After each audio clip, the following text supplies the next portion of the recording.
fighting, not accepting the conditions as they are. And we are so pleased to have with us today as our honored guest, Dr. Gerald Horne, Professor of History and African American Studies at the University of Houston. Dr. Horne holds degrees from Princeton, University of California, and Columbia. His professorship is the Moores Professorship at University of Houston. Dr. Horne is an extensive writer. He has written more than 30 books, and he has written hundreds of professional articles. He's highly regarded in his area, and he's done extensive research on a wide range of topics of imperialism, labor, civil rights, international war, and we're so pleased that he has agreed to honor us by being on our airwaves today. And Dr. Horne, if you're there, we welcome you, and we are so pleased that you're here with us. Thank you for inviting me. Thank you. Well, thank you so much, Dr. Horne, for being on. And we want to also mention that he is the author of the most talked about book probably in the nation, The Counter-Revolution of 1776, Slave Resistance and the Origins of the United States of America. And his latest book, you got to get this one, Armed Struggle, ? Panthers and Communists, Black Nationalists and Liberals in the Southern California through the 60s and 70s. Those are two very, very awesome books. But I know said he has about 30. Dr. Horne, welcome to the program. We'll make you just start off with talking about the basis of that book, The Counter-Revolution of 1776.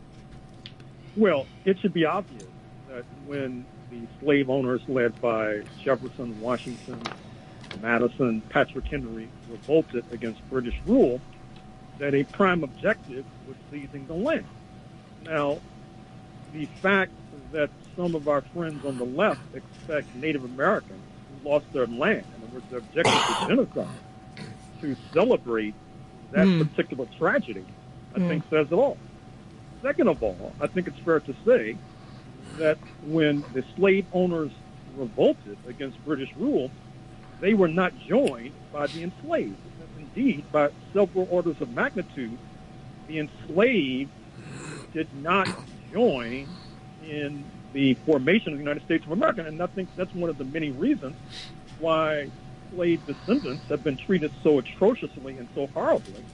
Because when you fight a revolution, or when you fight against a counter-revolution, more precisely, and do not prevail, you should be expecting to be treated horribly forevermore unless and until you can turn the tables, which we proceeded to do 1791 to 1804 with the Haitian Revolution, which, of course, our ancestors supported tremendously, because the Haitian Revolution ignited a general crisis in the entire slave system that could only be resolved with its collapse, which it proceeded to do in North America in 1865. I noticed in your previous remarks that you commented upon this election that's approaching in November. I think that we should draw reasonable inferences from the choices, the predominant choices that we've been presented with. On the one hand, you have the Republicans, who are the party of neo-fascism, as suggested by the Trump immunity case, which you just articulated. And then the Democrats are the party of foreign intervention, not only with regard to Gaza and Ukraine, perhaps in the South China Sea in 2024, 2025. But what's remarkable is that for the black voter in particular, this presents a real dilemma, because the idea is that you vote to block the neo-fascists, which has a certain logic. However, by voting for the party of foreign military intervention, you're basically eroding what has been our mainstay, which has been international solidarity. I made reference to the Haitian Revolution, for example. I could have gone on to talk about our relationship to African liberation movement in the 20th century, our relationship to the socialist camp in the 20th century. And so when you're voting for the party of foreign military intervention, you're basically cutting your own throat. That's right. That's the cruel dilemma that our people face in 2024. That's a critical point because, not too often do people or people encouraged to vote to stop someone else and not focus on what they're starting by voting for the other person. One of the things that I found fascinating about your book is the Revolutionary War was not considered a war against slavery or about slavery. They usually save that for the Civil War. But in fact, you made point that they were seeking to abolish slavery in England, almost like I think they did the slave trade and it was looking at abolishing slavery. So the colonists in America decided that they wanted their independence so that they can keep slavery. Indeed. You may recall that it was in 1772, 4 years before 1776, that in England there was Somerset's case, which was thought to have invalidated enslavement across the pond, that is to say in England itself, which was not greeted with equanimity amongst the slave-owning class because, after all, London had jurisdiction on this soil. I should also mention that we should draw reasonable inferences from the fact that after the United States was established, the enslaved continued to struggle to overthrow the United States of America.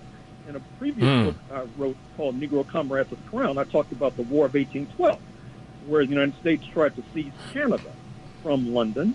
And, of course, the black people in the United States were against this because they were escaping readily to Canada to escape the clause of enslavement.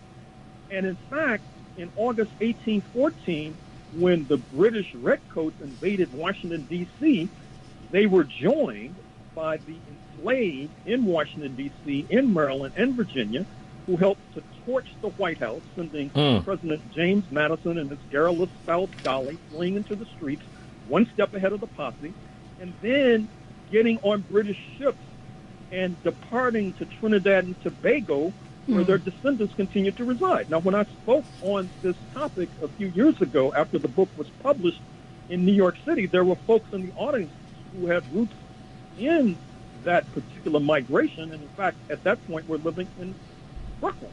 So, once again, the point I'm trying to stress is that there is no reason for us to celebrate July 4th. 1776, it was marking the creation of the first apartheid state. And likewise, if you go back to the formation of apartheid in South Africa in 1948, among other things, it was designed to uplift the poor Europeans so that they would not engage in class solidarity with the poor Africans.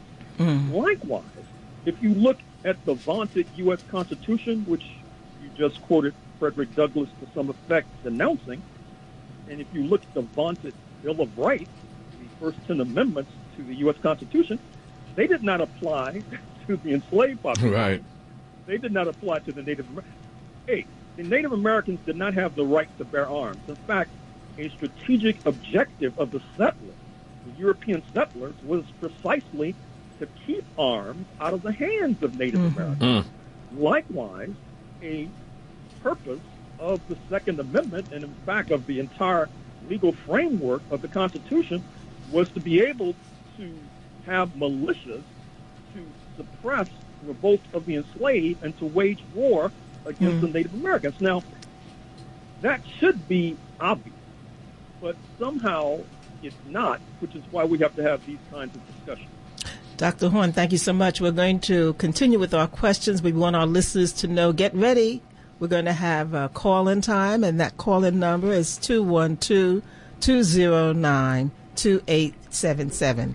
212-209-2877. Dr. Horne, you talked about how when these forces and troops came in, that the enslaved Africans joined in them. In your book, you also talk about the consistent uprisings and resistances that are noted in history, if you take the time to look, where African Americans were here, and continuously the Maroons coming up and fighting, and Stono Rebellion, all of that. If you could just share some of that with our listening audience. Well, let me begin by saying that I too host the Pacifica show on KPFK in Los Angeles. Oh, okay. And just a few days ago, I interviewed a scholar who has done new research on the enslaved in North America and arson. You can find his article in the December 2023 Journal of American History. Okay. And what's remarkable is that black women in particular were masters at arson. You had the enslaved trying to set fire to the Confederate White House, so-called. Mm-hmm. Recall that the Confederate States of America, that is to say Dixie, sought to secede from the United States in the 1860s in order to perpetuate the enslavement of Africans forevermore. You had the enslaved seeking to burn down the Confederate White House. You had the enslaved seeking to murder Martha Washington, the widow of George Washington, in her house by setting fire to her house with her in it. You had the enslaved seeking to murder the family of John C. Calhoun, the leading spokesperson for slavery, a senator from South Carolina, a proud alumnus of Yale University. And that's not to mention what we already know about, the revolt of Nat Turner in Virginia in 1831, the revolt of Gabriel in Virginia circa 1800, inspired directly, once again, by the Haitian Revolution. So I'm not sure where this idea took ascendancy, that somehow the enslaved were quite ethnic, when in fact the exact opposite is the case. Quite the opposite. That's right, Dr. Horne. And for those of you who have called in, we see the lines lit up and it's blinking. We're going to get to you, so just stay on. The engineer will get to you shortly, but we just want to make sure that everybody knows the number. That's 212. Call us now, 212-209-2877. We have a lot of you online. It's lit up, so we want to make sure that you stay on there because we're going to get to you.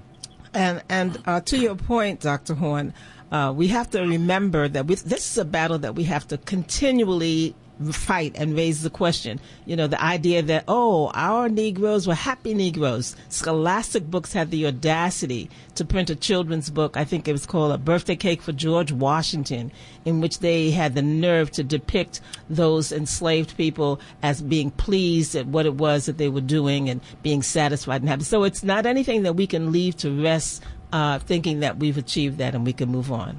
Charles? Well, Dr. Horne, once again, I really appreciate you coming on, and we want to really get into this stuff. You know, a lot of people don't understand that when you wave that red, white, and blue flag, some say Betsy Ross stitched that flag while we were catching stitches in slavery. So I don't know why you would wave a flag that somebody stitched while you were catching stitches in slavery. And most people don't realize that the real reason that the Declaration of Independence occurred is because they wanted to maintain the economic system of slavery. Dr. Horne? Well, what's striking is that propaganda suggests that 1776 was an anti-slavery revolt. Now, you have to watch their language. They point to Vermont in the 1770s. Vermont not only sought to bar enslaved Africans, they sought to bar free Negroes as well. That's what they mean by anti-slavery. Likewise, in Oregon in the 1850s, just before it joins the United States of America, it too tries to bar slavery, but bar free Negroes as well. And as a result, Portland, Oregon, has the smallest black urban population in the nation today, just like Vermont probably has the smallest black population of any of the 50 states. And so you really have to watch the language of these propagandas. And I think what it is as well is that if you go back and look at the origins of settler colonialism, and by the way, I find it remarkable that the term settler colonialism is applied to historic Palestine, but somehow it's not applied to North America. But as I pointed out in my 16th century book, when England began to send settlers across the Atlantic in the 1580s, settlers were sponsored by the 1% in London, although the settlers themselves came from various class backgrounds. And so class collaboration, that is to say Europeans of different class backgrounds, collaborated, as happened on January 6, 2021, when mostly Europeans of various class backgrounds, shopkeepers, working class, cops, veterans, seeking to prop up a slow billionaire. So class collaboration has been the ethos of the United States of America. And so what happened, in order to make U.S. history consistent, there are those who seek to impute class collaboration to the enslaved population, which is fallacious. That is to say, to suggest that we, like the settlers, were seeking to cut deals with the slaveholders as opposed to burning up the slave owner in his bed, as I just articulated. Well, thank you very much. We're going to go to some of our callers. And we just want to remind you that right here in New York City, New York was the second largest slaveholding city in the Union, only second to Charleston, South Carolina. And in 1712, Africans rose up and burnt the place up. They even burnt up the governor's mansion. And then in 1779, after the whites were putting pressure on the slaveholders, said, hey, these people are endangering us, they started burning up more stuff. So they had gradual emancipation. After 25 years, your daughter is free, and after 27 years, your son is freed. They said no, so they burnt more stuff. And then in 1827, New York abolished slavery. It stayed on to about 1840. But caller, we have a caller, and caller, you're on the air. Gerald McPherson, Bronx, New York. Yes, you're on the air. One, Dr. Horne, could you elaborate on you're in KPFK and what day your program exists? And perhaps this is an excellent time to ask the listeners to donate money to Pacifica so that we can have this tool of learning, and perhaps we can use the information that you just shared about the history of Africans' existence here in the Americas as a teaching tool and as a premium for Pacifica so we can get out of debt. Okay, thank you very much. Dr. Horne? Well, the program that I co-produce and host comes on Saturdays at 2 p.m. Eastern at kpfk.org, and then that show and other programs, for example, this one most likely as well, are then uploaded to the Activist News Network, which is a YouTube channel. So either kpfk.org or the Activist News Network on YouTube, you can find the various interviews that I either host or am the guest for. Well, thank you very much. We have another caller. Caller, you're on the air. Hi there. Is that me? Yes, it is. Yes, it is. Oh, that's beautiful. First of all, I want to say thank you so very much, Mr. Charles Barron and Mrs. Charles Barron, for doing the Frederick Douglass. You know, in the past, they would play the entire speech early in the morning, and I would put my speakers outside so that my neighbors would wake up in the right state of mind. So thank you so very much, because BAI did not do it this year. Now, I want to thank also Dr. Gerald Horne. Yes, Dr. Gerald Horne. And I have a question. Lincoln and his wife owned, I believe, 250 slaves. Did he ever free them? Or was he assassinated, leaving his wife with the slaves, the enslaved Africans? Excuse me, enslaved Africans. Dr. Horne? Lincoln, the president. Dr. Horne? I think it would be more accurate to say that Abraham Lincoln as a president, as reflected in the book by the late journalist, historian Lerone Bennett, book entitled Forced into Glory, sought to emancipate the enslaved and then deport us all, or our ancestors, to Santo Domingo, to Central America, to West Africa, wherever, as long as we got up out of here, for example. George Washington, the so-called founding father, of course, was a slave owner. And in fact, my 2025 book, will be on slavery in Washington, D.C. And as a result, I had the opportunity recently to look at his will. And not only was he a major slave owner along the dimensions you just articulated, but also he may have been one of the biggest property holders on planet Earth, which brings me back to my original comment, which is that one of the reasons there was a revolt against British rule in 1776 is that Britain was expending blood and treasure to expel the indigenous, the Native Americans, from their land, so that land speculators like George Washington could seize that land. And perhaps it's not coincidental that a leading candidate for the White House in 2024 is a land speculator. There's a certain macabre consistency there, I'm afraid to say. Well, thank you very much. That book that we're talking about with Lerone Bennett Jr. is Forced into Glory, Abraham Lincoln's White Dream, to free us and deport us so America can be purely white. Next caller. Caller, you're on the air. Hello? You're on the air. Hey, gang. Appreciate your knowledge very much. Charles, your wife, you're brilliant. I love your relationship.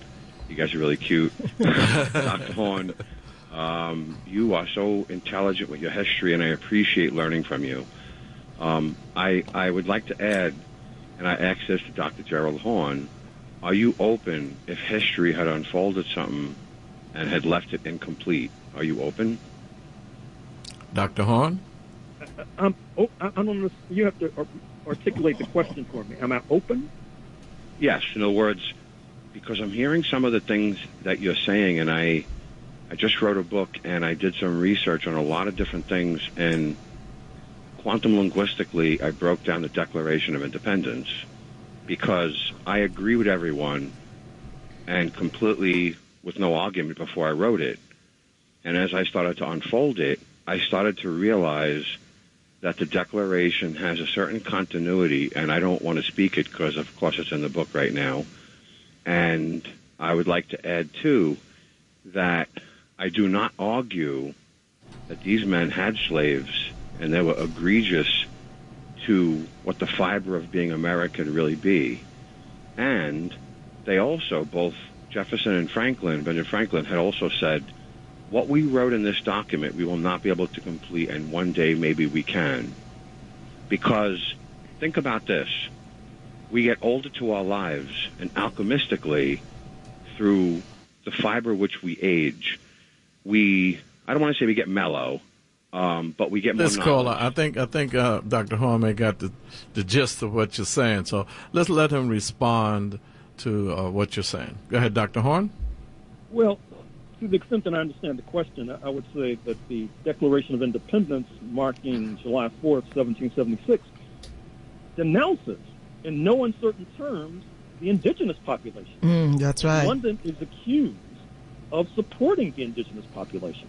Likewise, you probably know that the Star-Spangled Banner, the national anthem, yes, in its notorious third stanza, that's right, denounces the black population. That's right. Not least because of what I referenced a few moments ago concerning our ancestors flocking to the banner of the invaders in order to overthrow slavery in 1812, 1813, 1814.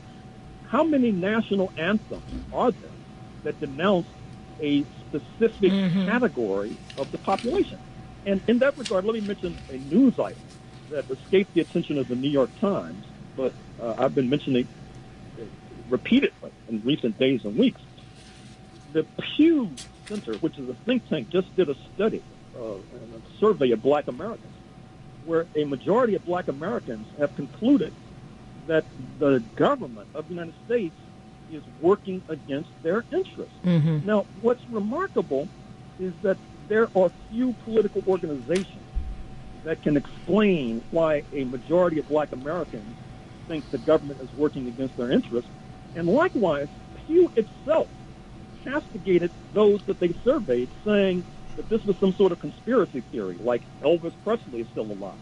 But even the people who posed the question didn't understand the depth, the profundity of the response. And this is one of the reasons we have so many problems in this land. That's correct. Well, you can call us once again at 212-209-2877, 212-209-2877. And Dr. Horne, you know, one of the things that we always have to make very, very clear to our people in the establishment of the United States of America, you know, some of the major documents like the Lincoln's Emancipation Proclamation that said only the enslaved Africans in the Confederate States, which he had no jurisdiction over, are free. And the ones that were slave states that didn't leave the Union, you can keep yours. And this whole thing about Juneteenth, you know, it's not like we were sitting in Texas waiting for General Granger to come, didn't know there was an emancipation, and oh my God, now we're free. You know, the 13th Amendment happened not June, but December. Right. So if we were all free, we wouldn't need a 13th Amendment that says slavery shall be abolished, except as a punishment for crime, and we went from the plantation to the penitentiary. You want to respond to some of that, Dr. Horne? Well, I've been speaking quite a bit about Juneteenth, Mark, just a few weeks ago. And as you correctly suggest, what happens with regard to Juneteenth was that the enslavers in Texas had this diabolical scheme to continue slavery despite the surrender of the Confederacy. Recall that Texas was an independent country. From 1836 to 1845, they only joined the United States under pressure and under duress. In 1845, they sought perhaps to reestablish their sovereignty. And keep in mind as well that across the border in Mexico, France had taken control of Mexico and was pro-slavery. So the idea was of the Texas enslavers was either A, to continue enslavement in Texas itself, or B, cross the border with their enslaved in tow and continue enslavement in Mexico, which after all had abolished slavery before Texas independence in 1836 under a president of African descent, speaking of Vicente Guerrero. And that's one of the reasons why Sam Houston, Stephen F. Austin, and the other enslavers revolted and seceded from Mexico, just like their ideological ancestors, George Washington, Thomas Jefferson et al., seceded from the British Empire in 1776 so that they could continue slavery. Wow. Very interesting. We have some callers, so we're going to go back to our phones. Caller, you're on. Caller, you're on the air. Hello, caller, you're on the air. Yeah, thank you so much. I've been listening, but I haven't heard the solution. And I would like Dr. Horne to address why we haven't done what Gandhi did and, reserved all these so-called seats in government for African-American descendants of slaves. Slavery is like a disease, and all we have to do is get reparations to cure that. We don't really have to worry about who's going to be president or none of that.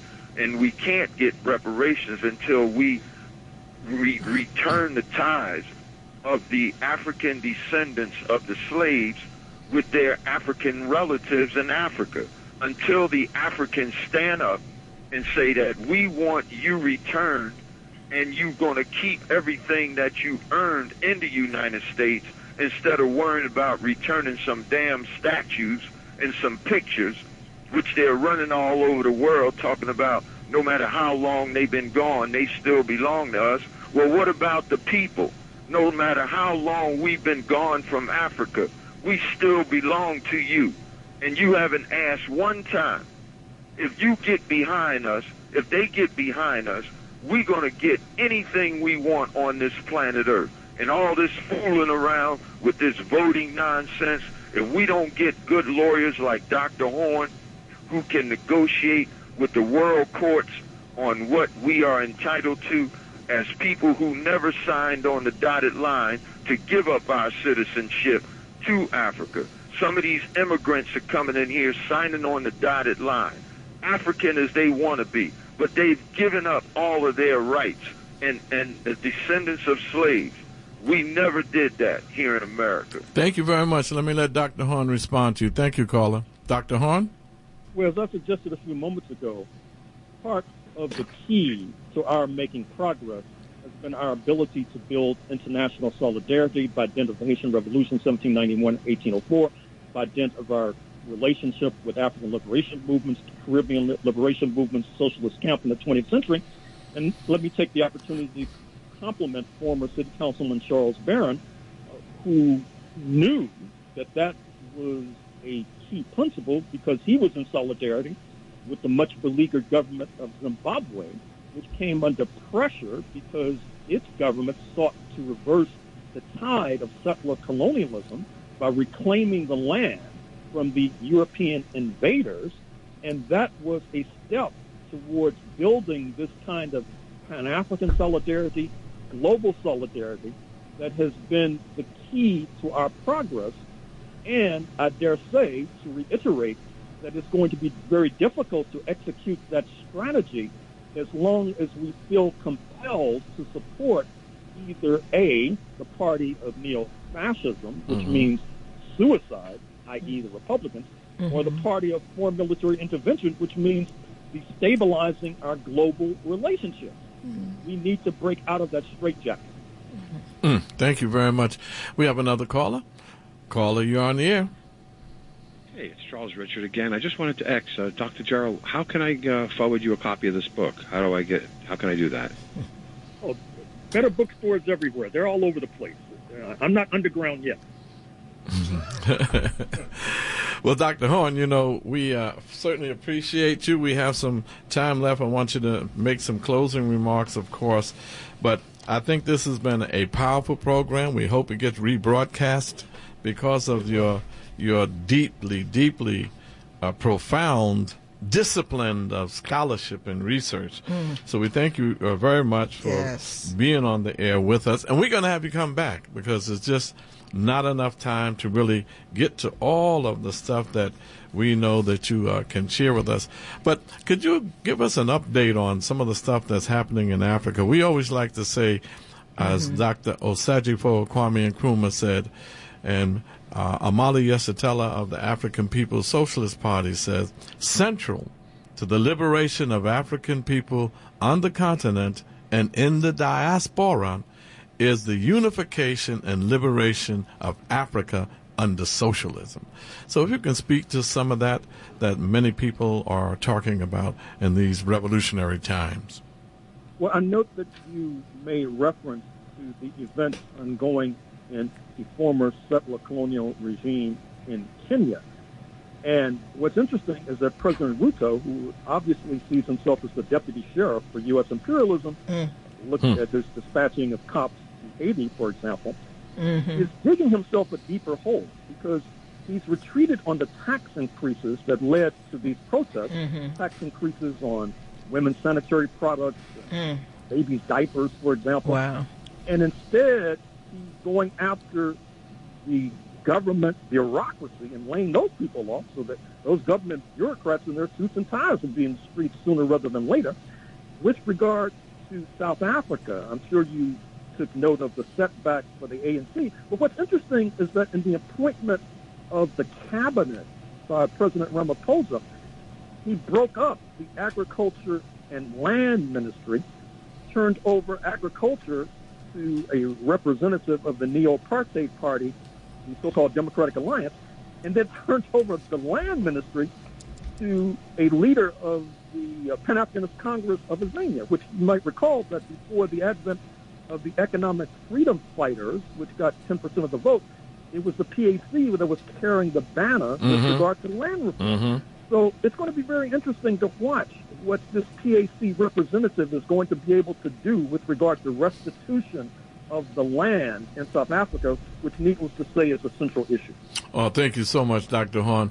We're going to close it now. Oh, this has been wonderful. Yes, we got to have you come back. Inez has some closing announcements, and then I'll close us out. Thank you so much, Dr. Horne. We're honored to have you, and we're going to check out that kpfk.org so that we can see some of your other presentations.